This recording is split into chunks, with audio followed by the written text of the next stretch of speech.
హర్యానాలో రిజర్వేషన్ల చిచ్చు రాజుకుంది. రోహ్తక్లో మొదలైన రగడ ఇతర ప్రాంతాలకు కూడా విస్తరించింది. చండీగఢ్, పానీపట్, నోయిడాల్లో జాట్ల మద్దతుదారులు ఆందోళనకు దిగారు. వేల మంది నిరసనకారులు రోడ్లు, రైల్వే ట్రాక్లపై ధర్నాలు, రాస్తారోకోలు చేపట్టారు. దీంతో ఎక్కడికక్కడ ట్రాఫిక్ నిలిచిపోయింది.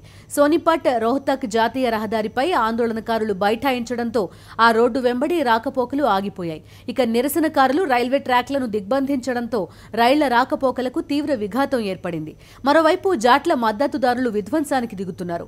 హర్యానా హోంమంత్రి ఇల్లు, డీఐజీ కార్యాలయాలను లక్ష్యంగా చేసుకుని దాడులకు దిగారు. ఈ దాడులో పోలీసుల వాహనాలు ధ్వంసమయ్యాయి. పరిస్థితి విషమిస్తుండటంతో పోలీసులు కఠిన చర్యలు చేపట్టారు. అల్లరి మూకలను అదుపు చేసేందుకు కాల్పులు జరిపారు. ఈ కాల్పుల్లో ఒకరు ప్రాణాలు కోల్పోగా 9 మంది గాయపడ్డారు.